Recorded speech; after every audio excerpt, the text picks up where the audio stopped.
Hello guys, how are you? This is Vikram Sir. So today what we are going to do here is study NCERTs.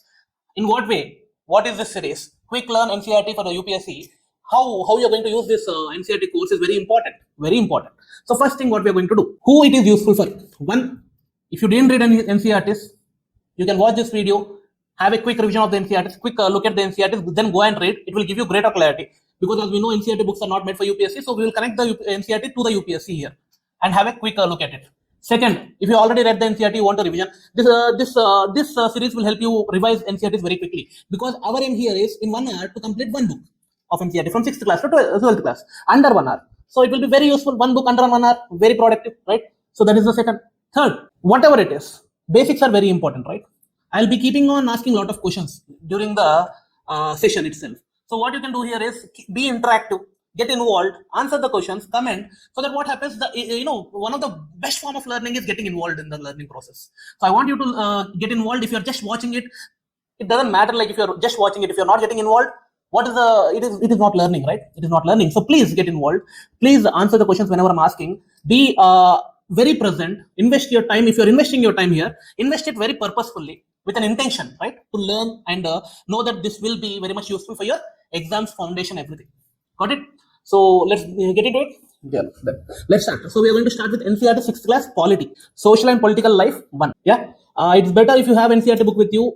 You can download the NCERT freely in our website or in government website also. It is freely available, so you can go there. So let's start the series. Okay, I have a live class going on, so I will do this here and also teach you there. So this will be very productive for my students, mentorship students, and for you as well. Right? So let's start. Chalo. Vikram Sir. Vikram Sir. Vikram Sir. Vikram Sir. Vikram Sir. Vikram Sir. Vikram Sir. Vikram Sir. Vikram Sir. So Vikram Vatini.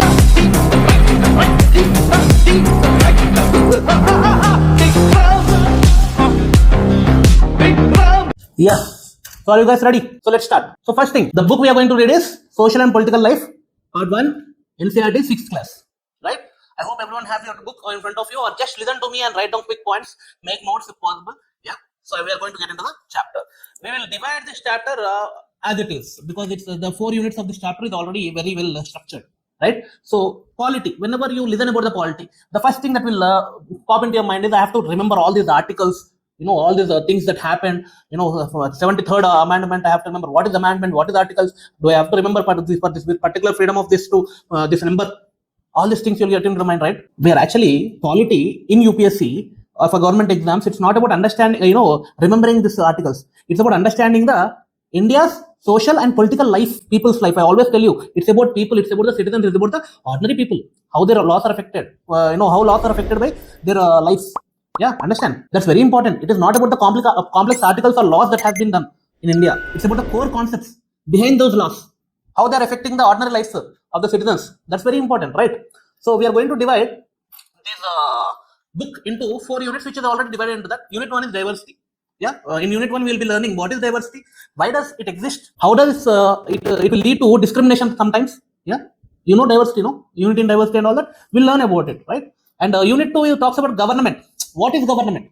What do you mean by government? Do we need government? Why do you need government? What is the very important key features, characteristics of a democratic government? That is also we have to learn. Right? Very interesting, no? A lot of you people who are just beginning, you don't know what is government. Now here you learn it. So don't worry. And also unit 3 will read about government. Means normally you know that there is state government in your states, and also there is a central government for our country. But we have a local government. That is the third tier of the government. What is local government? Like Panchayat municipalities. How does this local government function? How does it reach the grassroots levels? Because your CM or our PM cannot look at the gram panchayats or villages and solve problems there, because they have whole state to take care of or whole India to take care of. That's why we have the third government, which is local government. How they work, we have to learn about it. Don't expect to learn everything in the beginning itself. This is 6th class. But 12th class, you'll learn everything. And when you go for the standard books, you'll get clarity, high clarity. So patience is very important. Yeah, that is very important. UPSC's preparation itself is the game of patience and consistency. I always say patience and consistency. जिसको भी रहता है ना, whoever have this, उसको कोई भी नहीं रोक सकता. No one can stop that person. No one can stop that. Not just UPSC life, in life itself. If you have patience and consistency, no one can stop you by succeeding. You will succeed in any way possible. Your time will come. That's very important, right?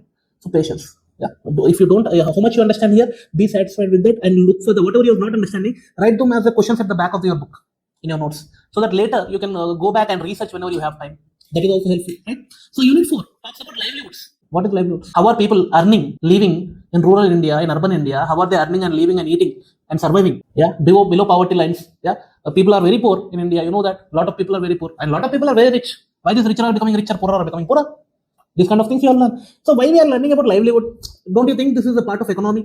You know how people are earning, living, and all. That is part of economy, no, not politics. So what happens in NCERT is a lot of students don't know. From 6th class to 8th class, you don't have economy subject. Your economy starts in 9th class. So they have included economy in your polity, and it is a polity here and there. Okay, so that basics of economy you will get from polity most probably, and some in geography. Yeah, in that way, in history also you will learn economic policies of kingdoms, past people. There also you learn a little bit. Yeah, from 9th class you'll go full-fledged attack on economy. Right? So understand? Clear? Now let's start. So directly, let's say jump into the subject. Do you want me to jump into the subject directly? No, I will not do that. What we are going to do, we'll understand how it is this subject, these things we have discussed now 4 units. How we are going to, how these are interrelated, how they are connected to UPSC. That we have to know. No? Then only we have to start. If not, why we are reading? How do you know? Like when you're studying, why you are studying, you have to know. No, where you have to use this study, where this you have to use this concepts. You have to know. Then only your interest will peak and your brain will know what to remember, what not to remember, what is important, what is not important. So let's see the UPSC angle for some time. Yeah.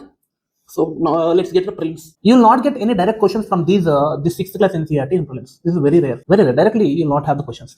But this book will build the foundation for questions. Some questions which are like constitutional values found in the preamble. You have in our constitution, the first page is preamble. You know that, right? So the preamble is very important part of the integral part of the constitution. It will tell you, it will give you the direction why how our country should be governed. Like it will talk about equality, justice, yeah, secularism. Understand this kind of things. So once you understand the foundation things, you will understand preamble better, all the laws better, even constitutional values better. Got it? That's very important. Structure and functions of the local government. Here you will learn in a nice way. Directly, if you go to the standard book, there you will directly get the content. Here you will have a little bit stories and all, so that you can learn easily. Yeah, understood. That's how it films. For mains, what you can expect? Tell me. Yeah, these concepts are used everywhere in mains, wherever you want. Mains is in our hands. Prelims, they will give you 4 options. Answer is there only. You have to choose one. There is no other way. But in mains, whatever we write, that becomes the answer. No? So foundation. If you have the foundation, you can understand the question better. You can write the answers well. Understand? So where does this governance, polity come into the picture for society? Where does this come into the picture in the mains? GS paper 1. If you guys know, comment. GS paper 1. In society, they will ask, discuss the impact of diversity. What is secularism?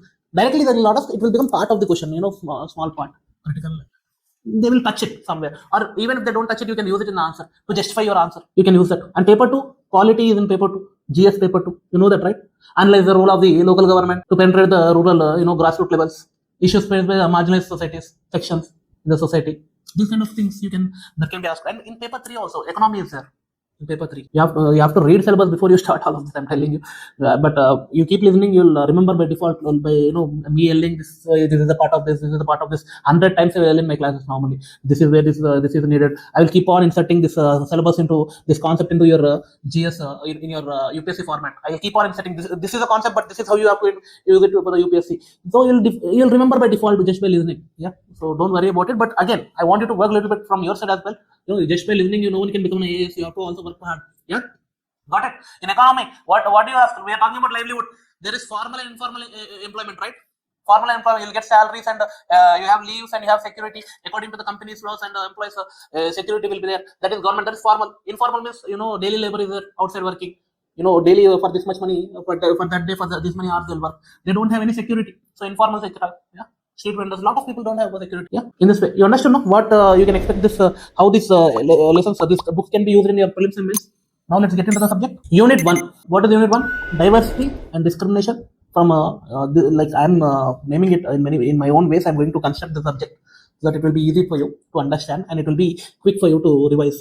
So this will cover chapter 1 and 2. So let's understand what is diversity first. Diversity is very important. No, what is diversity? It simply means nothing. People are different in terms of language, culture, religion. Yes or no? There are a lot of people watching here. Each one of you belong from different states. Yes or no? Each one of you belong from different religions, different castes, different cultural background, different languages. Yes or no? You tell me what is where are you watching this from? You comment which city are you watching this from? You must 100% you will be watching from different cities, right? Comment, let me know. Yes, show me the diversity here itself. Yeah, diversity. That is the diversity. Like people are coming from different backgrounds. Everyone is not from the same background in India, right? India is one of the most diverse country in the world. You know it already. Unity in diversity. We have heard it from the time we are born. From the time we are going to school, we have keep on hearing diversity, unity in diversity. Today we are understanding. We are going to understand what is diversity. Okay. How does diversity come about? How does diversity arise? Tell me. One of the very simple primitive things that you can directly pinpoint is geographical factor. Understand? People adapt to their environment. People who are living in the coastal area, they live differently. People who are living inside the continent, like landlocked state, like for Telangana example, yeah, Madhya Pradesh, these people live differently. People, in contrast to this, people who are living in Ladakh, your favorite destination, you want to go there someday, right? You might have already went there. Ladakh, it's a cold desert. Yes or no? People rear sheep there. That's their form of livelihood. How do people rearing sheep? How is it that they'll not sell? They'll not sell the sheep for the meat directly. They use the sheep for wool, pashmina wool. Did you heard about pashmina wool? Very famous, very famous. Even it is exported to the foreign countries. It is exported outside the country. It has a lot of demand. People rear sheep for that very much prized pashmina wool. Their diet primarily depends on meat and milk. It's very cold place, no, meat and milk. Yeah. And they have the very key trade routes from the ancient times. From ancient times, they have key routes. It is to the Central Asia. It will connect Ladakh through Ladakh. Tibet on the map. Look at where is Tibet on the map. That side it will be the Tibet. The Tibet, it is very famous for Buddhism. Yes or no? Dalai Lama. Yes. From this Ladakh area, from this trade route, from India, Buddhism went to Tibet and established there. I've talked about in history also about Silk Route and all. Remember, this is how the culture spread, how the religion spread. Yeah, clear. That is the Ladakh is in the top. Let's come to the down. Kerala. Kerala is a coastal state. You know Kerala, no? The backwaters, very beautiful, very beautiful. Recently, some movie also came on Kerala. Kerala girl and that Punjab boy. Yes, remember? Yeah, it's a coastal state. They have very heavy rain there also. Their fertility is very high. People grow spices there. Trading happened in ancient India for spices from Kerala also. Pepper, cloves, cardamoms. We use this every day in kitchen. No, this used to be exported from the early humans. Like early humans, whenever we started trading, we used to trade these things. Yeah, Britishers, the whole Europeans came to India for this sake only, for trading purpose only. No, you learn in history. Got it. Kerala, their diet is very, very much unique. Not like Ladakh, meat and milk. Kerala diet is what? Rice, fish, vegetables. This is what they grow in there nicely. Got it? Understood? Lot of people traded there. Europeans traded, Arabs traded, Chinese traded. Even Jews came to trade here. Very, very, very influential. So because of this, Kerala people will have the different culture. Their way of life is different. They are dependent on all this trade, and a lot of people are different. Yes or no? Now this is diversity. The diversity between the Ladakh and both are part of India only. But see the diversity, how the way of life is different. Understood? You understood the diversity concept. And there is also, for diversity, there are also, this is primary reason. Historical factors, the geographical factors are primary reason. But also we have historical factors. How? Migration, people coming from one place to other for the food. Feminine happens, they will travel to other place where there is good food. Yeah. Some war happens, they will travel to other country. Trade also people came. No, understood. And the intermixing of culture also happened. And this intermixing of culture will create what? New culture. Yes, understand. When 2-3 cultures combine together, stay at one place, a new culture is born automatically. You don't even understand how that is happening, but eventually it will happen. And when Britishers left India, lot of people in the world have commented that India cannot survive. Even single country with single culture is not able to survive in this world. This India, with this much diversity, hundreds of languages, thousands of gods, crores of gods, different cultures, geography, these people with this much diversity, they'll fight and die there. That's what everyone thought. But India proved with one philosophy, unity in diversity. Even in diversity, we will be united. Do you know who told that unity in diversity phrase? You can write it in minutes. The phrase is coined by who? India's first Prime Minister. Who is India's first Prime Minister? Jawaharlal Nehru. Where did he say it? In his book, The Discovery of India. In that book, Jawaharlal Nehru told that unity in diversity, that's the power of India. It is not a weakness. Unity, the diversity in India is not weakness. It is our greatest strength. That's what he told. So that first founder, that positive voice towards something negative, world was thinking this is a negative thing. And our first Prime Minister told that this is not a negative thing, this is our strength, unity in diversity. That slogan has echoed for generations, for decades. And it will echo for centuries.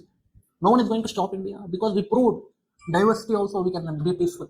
Yes or no? Example, India's freedom struggle. From all backgrounds, Hindus, Muslims, Sikhs, Christians, rich, poor, everyone united against Britishers. Yes or no? Yeah? That's very important. That is the example, no? But also, everything is not positive. There will be some negatives also. No? We should always, for everything, we have to. If you're talking something positive, you have to counterbalance in your answer. Like everything is positive, but still, this is there which can be improved. Yeah, that kind of opinion, you should have balanced opinion that will say, yeah, the dark side. The counter argument here is, because of this diversity, normally what happens, prejudice happens. Now, some people don't like Hyderabad, for example. Maybe they had some bad memories with Hyderabad. Some people in Hyderabad have hurt them in some way, but now they hate Hyderabad, not the person. That is about prejudice. Unnecessarily, you have a bad thing. Some people don't like some religious, religion belonging people. Some people don't like some caste people. Some people prejudice unnecessarily without knowing the person you are hating something. Understand? Stereotypes happen. Punjabi means like this only. Sardar means you go a joke. Yeah. Telugu means you do like this. So all the South Indians you say Madrasi. Stereotype. You talk like this only. You don't understand. I'm a South Indian. तो तुम सबको लगता है कि मुझे हिंदी नहीं आता है ना. You most probably think that I don't know Hindi. लगता ही है इसको हिंदी नहीं आता. वो पता नहीं ना, जब तक तुम मुझसे बात करोगे तब तक कैसे पता चलेगा कि मुझे हिंदी आता है कि नहीं. तुम्हें पहले बात करना पड़ेगा. Yes or no? You have to first understand if I know Hindi or not. If not, without understanding me, you can have prejudice against that stereotypes are very dangerous. And because of this prejudice, stereotype, discrimination happens. If you belong to this particular caste, this person will be like this only. They are not useful for anything else. You have to do like this only. You have to live like this only. Discrimination. That's also a problem. This is a dark side. But you have to understand, prejudice means what? To judge other people negatively or see them as inferior without any reason. Like a lot of village people, I will give you a different example. Lot of people from the village think that people from the cities, urban areas are very lazy and very cunning. Yes or no? If you go to Mumbai, everyone is cunning. If you go to Delhi, it's very dangerous. Yeah, that is prejudice only. People living in Delhi, they're not surviving. You see some cases and you say that Delhi is unsafe. Those kind of cases happen everywhere in India, in the world, in America also it will happen, in Europe also it will happen. There directly people are killing. The government has given licenses with the guns to the citizens. They can kill anytime they want. Like it is safe there. But you think no, that is prejudice. That is stereotype. That is the discrimination. That is the inferior thinking we have on ourselves, left by Britishers in our mind. What stereotypes? For example, stereotype means boys don't cry. Why? Boys don't have feelings. Are boys AI, artificial intelligence? Boys are artificial intelligence. What are boys? If boys cry, you say, don't cry like a girl. Why? What is wrong, girl crying? What is wrong, boys crying? If you say girl is only good for cooking and taking care of, why? Don't you see Jayalalitha, man? She ruled Tamil Nadu. Very more president right now. Is she not a woman? Kalpana Chawla, Kiran Bedi, lot of people. Recently chess champion, Mithili Raj, cricketer. Are these people not women? Asha Mohli, singer. So many great things happened because of women. Madam Curie, not a woman. What? In her family only there are 3-4 Nobel Prize awards. She, her husband, her daughter. The stereotypes are actually limiting people. Yes or no? Understand? Yeah, you agree. I know. Because we all belong to that mature generation, right? Our older generations have spread this hatred, but we are not going to do it. We are going to change India. What India is for the world, what this generation can do, what our generation can do, right? We will not stick to that old stereotypes. Discrimination, we will not discriminate. Based on what? Based on prejudice or stereotype, or from caste or creed or religion or race, we are not going to discriminate. This generation is different. But again, old people are there. They keep on spreading the things. We have to be very careful not to get into it. Discrimination. It is an act of prejudice or stereotype. When you act on your prejudice or stereotype, stopping someone from drinking water from the well or entering a temple because of their caste, is it not stereotype or is it not this is discrimination? No, because you have a stereotype that this caste people should not drink and you are stopping them.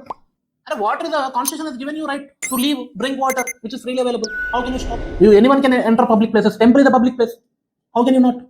Temples are paying taxes to the government to make it private? No. Then why? Not just temples, not just anything. Even be it masjid, be it church. There are some things which they don't allow. But again, everything has some limits. We have to exercise our freedom in that limits. I will tell you always. In the next chapter, this example I will not give you now because you have to have more maturity, more content to understand the example. I will give later. Okay. Okay. Let's go forward. Let's talk difference between inequality and difference. What is the inequality versus the difference? Let's understand. In the story, in the book, there is Samir. Ek, Samir do. Samir 1, Samir 2. In the story they show this, no? They both belong to two different religions, Hindu and Muslim. Yeah, Samir 1 is Hindu, Samir 2 is Muslim. These people are diverse in nature. Both are different, diverse. But Samir Ek is going to school, while Samir 2 has to sell the newspaper. What is this? Why?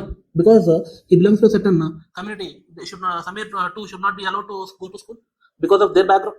In that way they have shown. This is a very premature kind of example, but you understand the diversity. From because of someone's background, if they are not allowed for a school, If you're coming from lower caste, you have to sit down. In village, still happening today. That is inequality. Like even Ambedkar, when he went to school, he had to sit down in the backside. He have to drink separate water. He cannot play with everyone else like upper caste people. That will not what it will create. What it will create? Lack of equal opportunity and resources. Right? It will put them at disadvantage normally. That is very bad. So how do we get the equality? Constitution of India is our key, our head. No one is head. Constitution of India has provided everyone equality. It has stated explicitly that all Indians are equal, irrespective of their religion, caste, anything. You are equal. Everyone has to get equal opportunity. The Constitution of India has abolished untouchability. Untouchability was a very big thing back then. They have abolished. If you say you cannot touch this, you cannot come into my home, you can go and launch a complaint and they'll put you in jail. You know, untouchability came because of caste system. No? And right now it's a crime. It's crime. No one can practice untouchability. If in your home or villages someone practices untouchability, tell. If that a person goes and complains in police station or puts a case on you, you're directly going to jail without questions. Because untouchability is one of the worst things you can do to a person. Humans are social beings, and you're denying someone to be social. That is very bad. It's in our genetics to be social. India is a very secular country now. We don't discriminate based on religion. Government must treat. Even government cannot treat one religion separately and one religion differently. Government must treat all religions equally. That is a responsibility. It is written in the Constitution. Government should not encourage one religion or discourage another religion. Government should let them do whatever they want and protect them. That's it. Understood? That's diversity. That's diversity. That's unit 1. You understood discrimination? You understood diversity? Clear? Should I ask you a question? I'll ask. Ready? Consider the following statements regarding diversity and equality in India. Statement number 1. These statements. Statement question. Okay. Statement number 1. Geographical and historical factors are two main influences shaping a region's diversity. Go back and listen again. Geographical and historical factors are two main influences shaping a region's diversity. Statement number 1. Statement number 2. The phrase unity in diversity was coined by Dr. B.R. Ambedkar to describe Indian society. Statement number 3. The Indian Constitution legally abolished untouchability to promote equality. Now, which of the following statements, which of the above statements given are correct? Now I am giving options. You have to write down the option. You comment the option. You message here. You comment the options in the comment section. Okay. Option A, 1 and 2 only. Option B, 2 and 3 only. Option C, 1 and 3 only. Option D, all of the above. Which is the right answer? Tell me. Got it? In mains, which type of questions you can expect? Differentiate between the diversity, discrimination, inequality. How does Indian Constitution attempt to address the challenges posed by discrimination and inequality? Understood? This kind of questions will be asked. Model answer you should prepare. Yeah, try to write a model answer by this question. Yeah, write this question now and try to write a model answer. Send it to me, guys. Got it? Let's go to the second unit. Are you ready for the second unit? Ready? Do you want break? No. Let's go to the second unit. This is chapter 3 and 4. The second unit. Government. What is government? It's an organization responsible for making decisions and getting things done in a country. That is government. It is responsible for doing these things. And what kind of decisions they have to make, in what way they have to make, and how they have to get the things done. In what is the direction? The direction is set by the Constitution. In that direction, government will work. So let's see the functions of the government first. What will government do? They will build infrastructure. Infrastructure means what?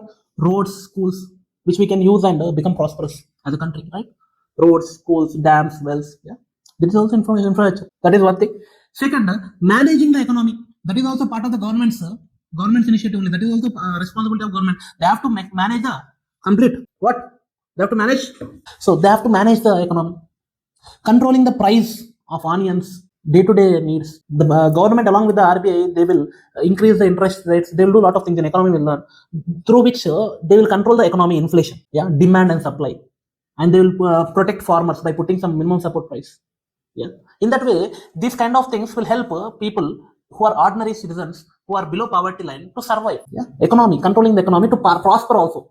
Yeah, helping the businesses and poor people, everyone equally. That is the government, responsibility in the economy, right? And running the public services, government will provide some public services, right? Postal services, post cards back then we have to have the red boxes, no? Those services are recently they stopped. Yes, sir. Railways is the best example right now. Whatever is remaining of the government service, public services, railways is the best example. Yes, sir. Government runs railways. Yeah, they have to run the public services, railways. Some national highways, they will take toll cases. They'll maintain the national highways. Why they are doing this? All these things so that people can transport from one place to another place. Goods can go from one place to another place. The prosperity can spread from the cities to everywhere in India. That's it. No, protecting the boundaries and maintaining the peaceful relationships with the other countries in the world, foreign relations, international relations. That is also very important. Boundary. How do you protect the boundaries? Indian boundaries. Why do you have to protect the Indian boundaries? If you don't have military there guarding the boundary, who will enter? All the neighbors, we have big neighbors, China, Pakistan, these people have no. These stupid fellows will eventually, side. They'll come inside, no? Yes or no? In that way, they will enter the country and they will occupy. They will say that this is ours only from the beginning. You are not here. I came first. That's what they will say. So we have to protect our boundaries. If not, our country will be eaten away. Yes or no? That's it. No. Providing aid during natural disasters. Right now, tufans are going on, cyclones are going on, seminars came sometimes, pandemic happened. Who is supporting you? Who is taking care of you? Your government. When things are not in your hands, you have to leave it to the God and government. That's what the government will do. They will help you out during natural disaster. Disaster management is there. Finally, they will make and enforce laws. Police is there. Courts are there. This is also part of the government only. They have to make laws in the parliament and enforce laws. UPSC, civil servants, they will enforce the laws. And the court will check if the laws are right or wrong according to the constitution. If anyone is misusing the laws or these laws, people can go to the court and court will give you justice. All this is done by who? All this is supported by who? Government only. How important government is? No? Now let's go to the levels of the government. Whenever we talk about the levels of the government, I told you already in the beginning itself, there are 3 levels. One is national government. Second is state government. Your respective states. Tell me which state are you coming from? Are you living from which state? Comment. This is the second level. Third is local, your panchayats and municipalities. Now this, whenever you talk about levels of government, that is what you call is federalism. Federalism means you have governments at different levels taking care of different businesses, different things. Center is taking care of entire country. If you want to be friends with Russia, if you want to go to Pakistan or war with the Pakistan, your state will not go. Center will. Yes or no? That will take care. Center will have its responsibilities. State level for an entire state. Got it? If your state wants to, if West Bengal wants to, decided to conduct the class 8 exams, they will conduct only. They will do. If they want to give some relief to the farmers or to construct some roadways in their cities, state will do it. Yes or no? State government will do it. They will take care of state population. Yeah, they will help state citizens to grow, prosper.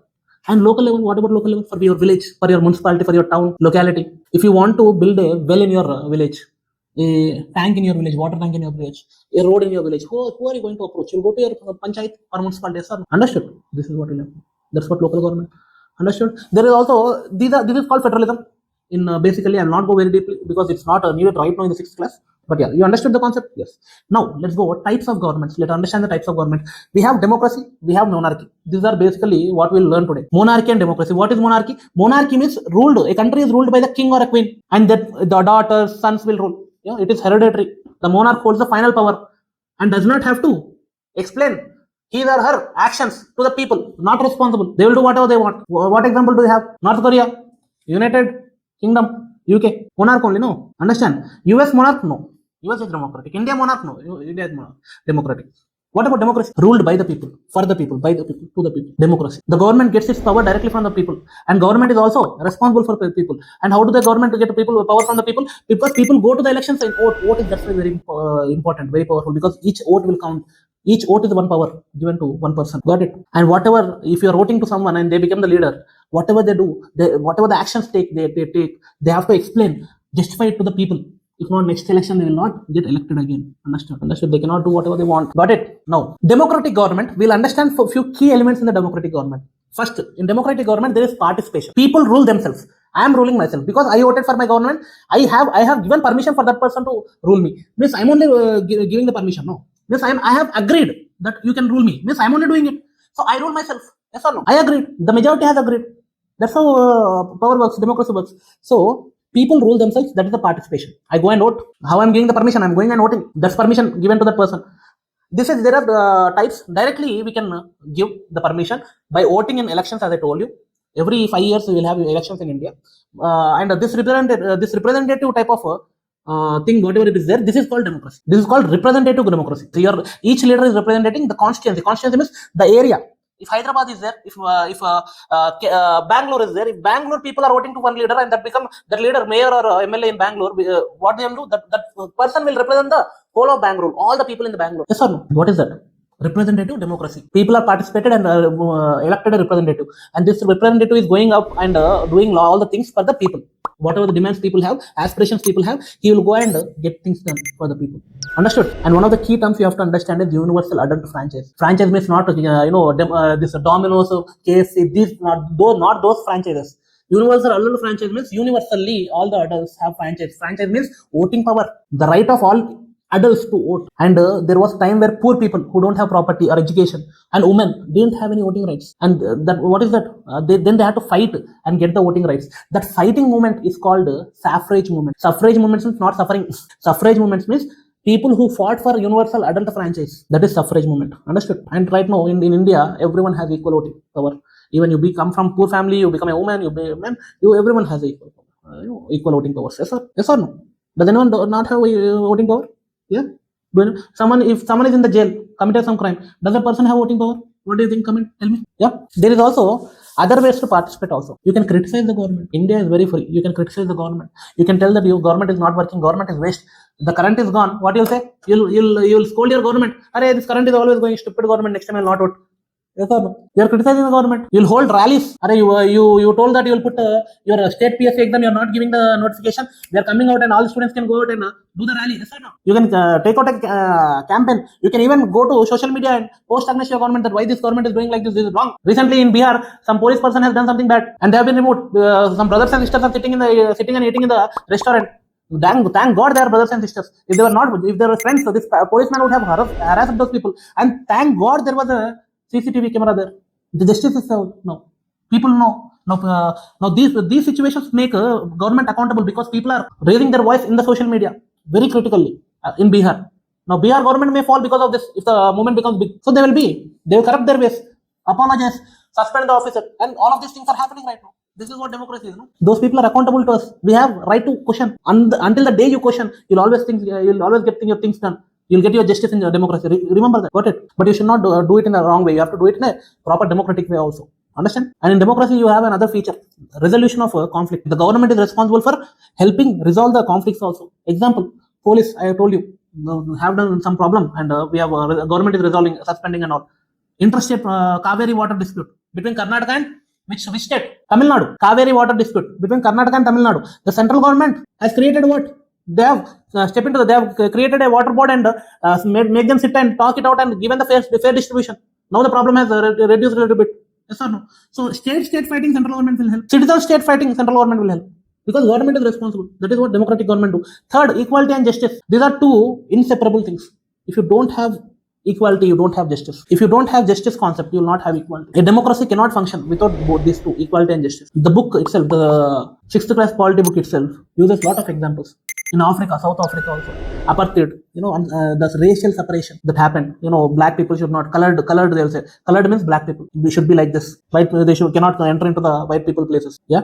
Even in India, lower caste people cannot wear slippers and go in front of upper caste people. In the villages still today in Tamil Nadu and a lot of places, it's happening. You know that. If those kind of things are happening, discrimination, that means what? Society is lacking equality and justice. We have that in urban society, urban areas right now, but in the villages also, the grassroots level also, it should be going. No? That's your duty. When you become an officer, go there, you enforce awareness campaigns, you sit down and talk to each and everyone and make them educated. And government have to take the steps. You're going to be part of the government soon. Yes. How government will give equality and justice? If you lower the fees of school for girls, make a girls, if a girl is going to the school, make it free. What happens?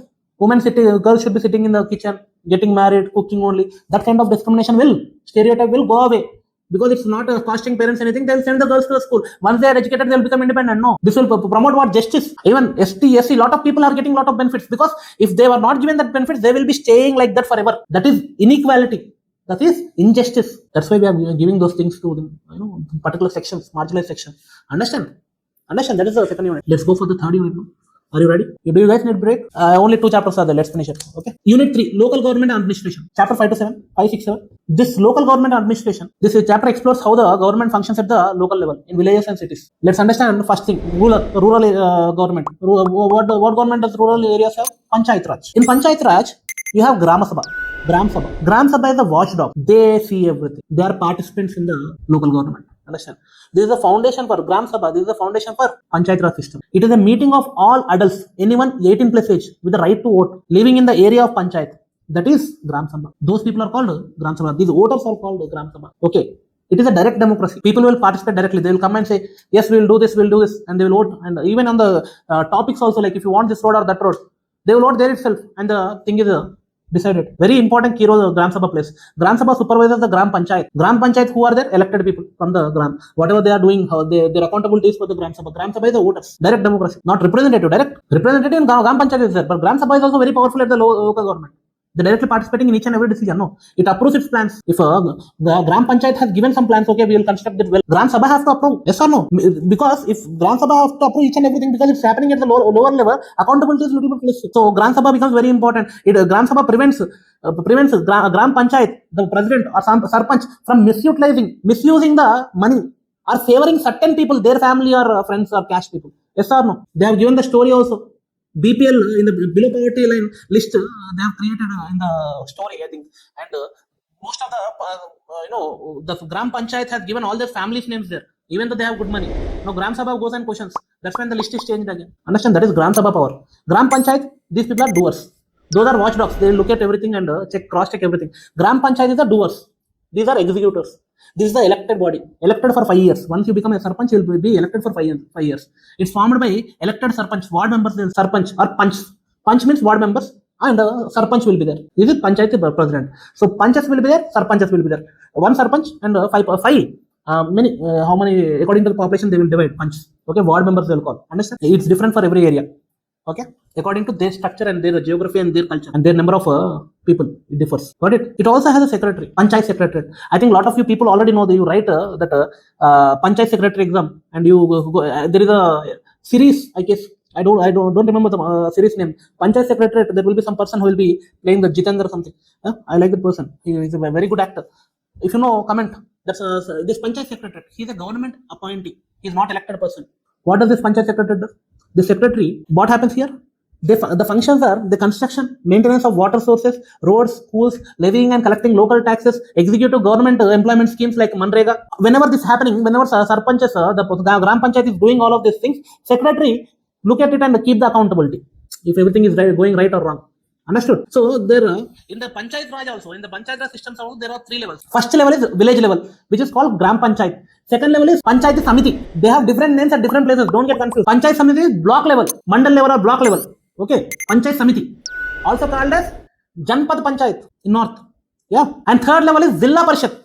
Most of the India uses the same. Gram Panchayat and Zilla Parishad are same always. Zilla means district level. The village level, district level names are always same everywhere in India. People get confused in the middle, the block Mandal level. You know, multiple panchayats coming to becoming one mandal, something like that.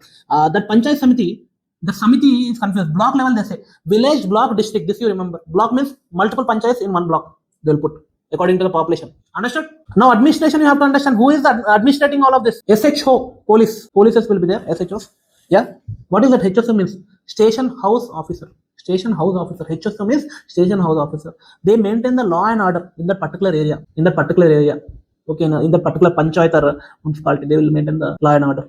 Every police station has a specific area under its control. The person in charge is called SHO, the police station house officer. Got it? And then we have a Patwari, Lekpal, Kanungu. Patwari is very famous. Everyone knows Patwari.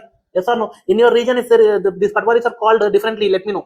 If you don't know what is Patwari, they maintain the land records. If there is some issue in the land, if someone is fighting, this Patwari will come and see the land records. What are the functions? They measure the land, maintains and updates village records, and organizes the collection of land revenue from the village. Now tell me, is the Patwari government officer or elected officer? What do you think? Comment. Tell me. Then there is a Tehsildar, very powerful Tehsildar, the revenue officer, who supervises the Patwaris, all the Patwaris in that area. Tehsildar, this is a revenue officer. All the Patwaris collect the data and bring it to the revenue officer.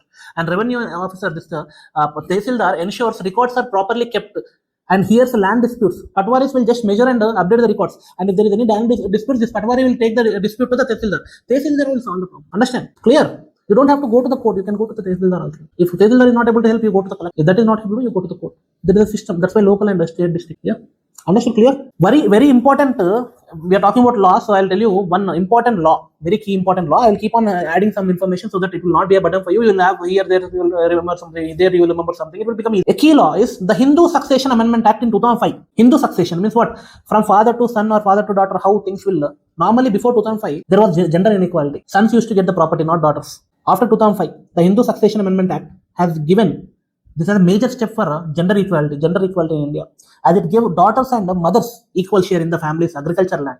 not just son. Whatever the agricultural land or whatever the properties they have, daughters and mothers also got. Before, daughters and mothers didn't get. Either their sons got or their brothers got. Husband, brothers got. Understand? Not mothers and daughters. Now, after this, illegally, if mothers and daughters doesn't get the equal share, you can go to the court and court will give you. That is Panchayat. You understood?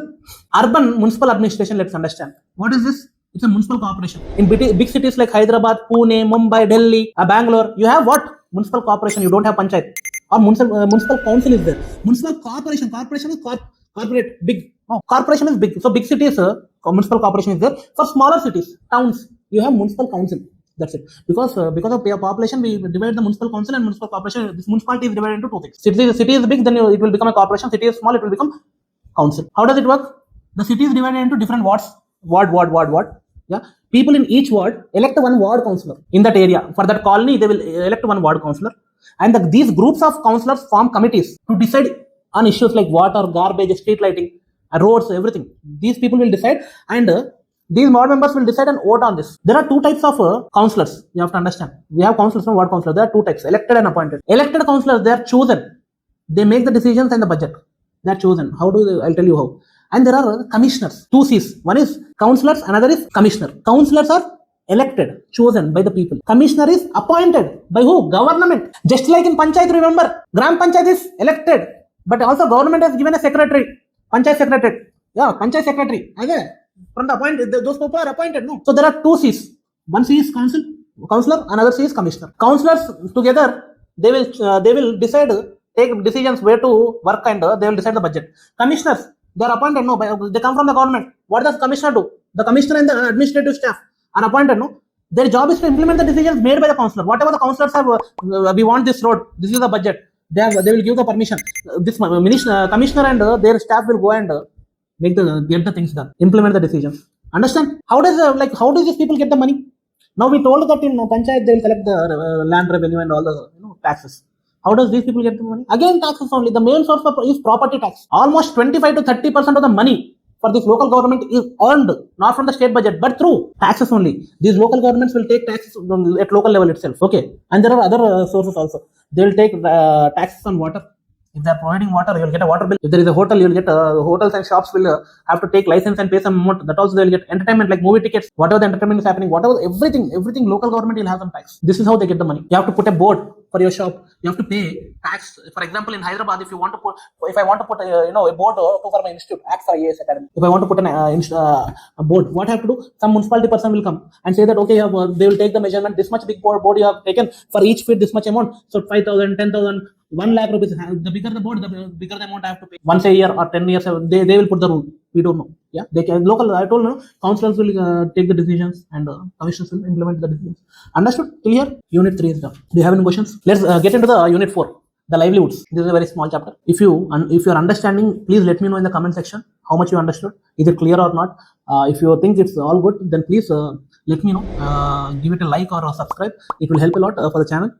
It will reach other channels whenever you like or subscribe and comment. Other people will know that okay, this lecture is very good. We will also say it. It will be helpful for them. No, you are doing good without spending 1 rupee. Then do it. Why not? The livelihoods. Chapter Unit 4. This unit explores how people earn living and economic inequalities. This is where economy comes into the picture. Little by little they are introducing you economy. First thing, rural livelihoods. What they do? Rural life just isn't about agriculture, farming. And everyone will think that okay, we'll do farming. Rural means farming only. There are non-farming activities also happening in rural. What are the non-farming activities happening in rural areas? Blacksmiths are there, teachers are there, weaving community is there, basket weavers are there. Yes or no? Kirana shops are there these days. Food stalls are there, vegetable sellers are there. Everyone is not doing agriculture, no? Yes or no? So let's understand the livelihood properly. First, there are 3 types of farmers. Type number 1, first type, agriculture laborers. These are landless people who are laborers in agricultural land. Example, in the book itself, we have given some example of Tulasi. She works on Ramalingam's land. He's a large big farmer. This big farmer, Tulsi has been appointed there, given work for daily labor. What is the problem? The problem is work is only seasonal.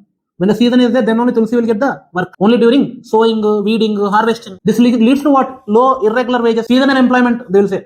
And in the unseason, what they will do? They have to borrow the money to sustain. Nearly 40% of rural families are in this category only. That's why they get lot into debt traps. Then comes that is the landless people, landless farmers, agriculture laborers. Then comes small farmers. These are another example is given. I think Shaker. He owns a small plot, 1 to 2 acres. 1 to 2 acres is small plot. You know, if you have 1 to 2 acres in Bangalore, Hyderabad, Mumbai, you are the richest person. Yes or no? Yes or no? In the city. But in villages, it's a small plot because villages are different. Yeah. So, but imagine if you have 1 to 2 acres in big cities. In Hyderabad, recently, 1 acre went for almost 100 crores. Yeah. How many people have that 1 acre in Hyderabad or Mumbai or Bangalore? If you have that much, 100 crores of property, how many people have come? Income tax people will come and come to your home if you comment that. Don't do that. Okay. So, but Shekhar, he owns a small part. But again, Shekhar also some have some problem. What is the debt trap? Because small farm, no. So 2 acres land only. There you have to do the agriculture. He has to borrow the money from the trader for seeds and fertilizers. And he often has to, He has to sell the paddy, whatever the agriculture he has created, to the same trader at lower price. Yeah. How do you have produce the profit? How do you produce the profit? And only once a year the harvest comes, or twice a year harvest comes. Twice a year harvest comes, you are great, you are lucky. If once a year it happens, you're gone. You'll get into debt trap. You're borrowing the money, interest is piling up, and whenever you create whenever you get the paddy or your agriculture produce, you have to sell the same to trader, and trader has leverage that you have taken this much. Now I'm taking everything. Your whatever the debt you have taken, I'm cancelling out. So at lower price you have to sell. Now this Shekhar has worked for no reason. No profits are there. Now he has to do extra work. He'll go to Ramalingam's rice mill to what? Survive, eat. Again he becomes a laborer even though he has to work. 80% of India's farmers are small farmers. Now comes the Ramalingam, big farm. He owns 20 acres. Comment who owns more than 20 acres. Comment. Don't. Income tax people will come again. If you want to comment, you comment. Okay. Ramalingam, he owns 20 acres. The key difference here is he has multiple sources of income. Besides farming, he owns rice mill. He owns a shop. He owns a shop which sells seeds and fertilizers and pesticides. He will also give money lending. He owns through interest.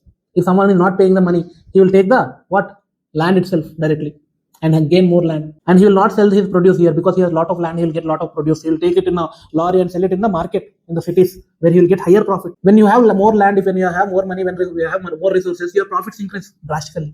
It's always this marginal people who will suffer.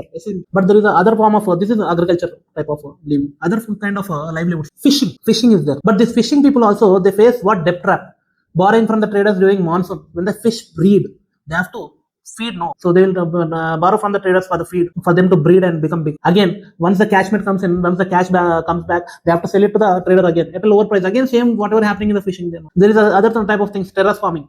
Terrace farming means on if you have a village, a mountain. On mountain, line by line, you're farming. Each terrace you call, no. On terrace, you have cleared the land and made it in a very neat manner and hill steps. They said hillsides. People carve step farming also. People carve steps into hillsides, yes, to grow rice. Example, Nagaland, in lot of this hilly areas, people do step farming, terrace farming. Tell me, step farming, terrace farming, both are same or different? Comment and tell me, same or different. Let's see how many people tell it rightly. Next, this is a rural livelihood. Urban livelihood, working on street, self-employed people, but informal, working on street. How? If you are a rickshaw puller or a vegetable vendor on a street, you are self-employed, independent, worker. But there is a problem. No job security, no benefits. If you fall ill, there is no insurance for you. Police can anytime come and say remove your shop because some leader is coming, some event is happening. No security.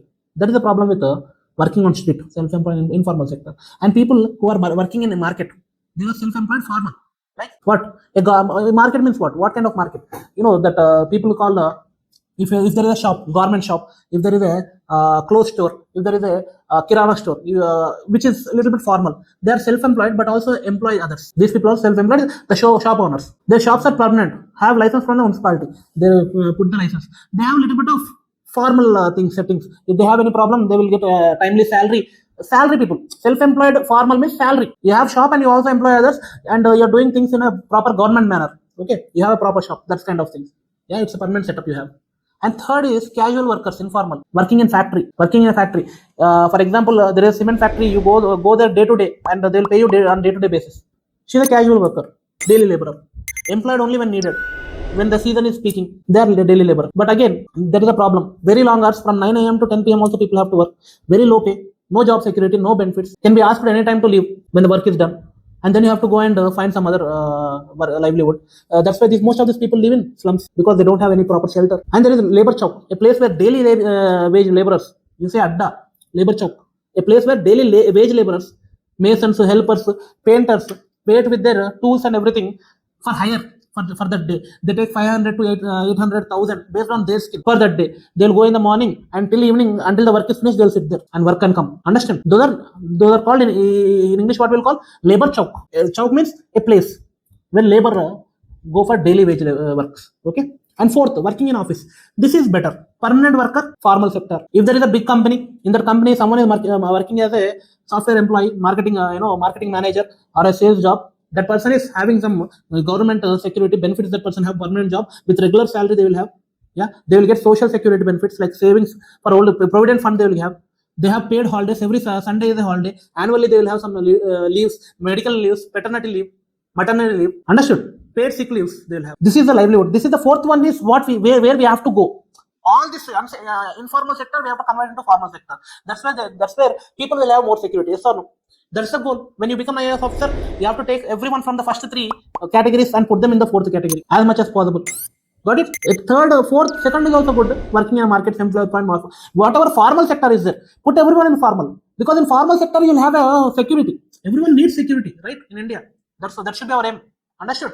So when you become a big person, you do this. Yeah, done. Got it? Understood? Clear? With this, we have completed polity. So that's it, guys. If you have any doubts or if you want me to add something or increase the pace or reduce the pace or explain more, add more points, let me know in the comment. Or if, but according to me, to do this in a quick way, which is very impactful, I have to cover as much. I have covered as much as possible. Yeah, if you go and open the book now, you'll see all these names and all these things already discussed. Now it will be very easy for you to revise. Yes, and we have connected everything to the UPSC. You'll have better understanding. And if I get you good feedback, I'll do more. Yeah, for you. Thank you so much. Jai Hind.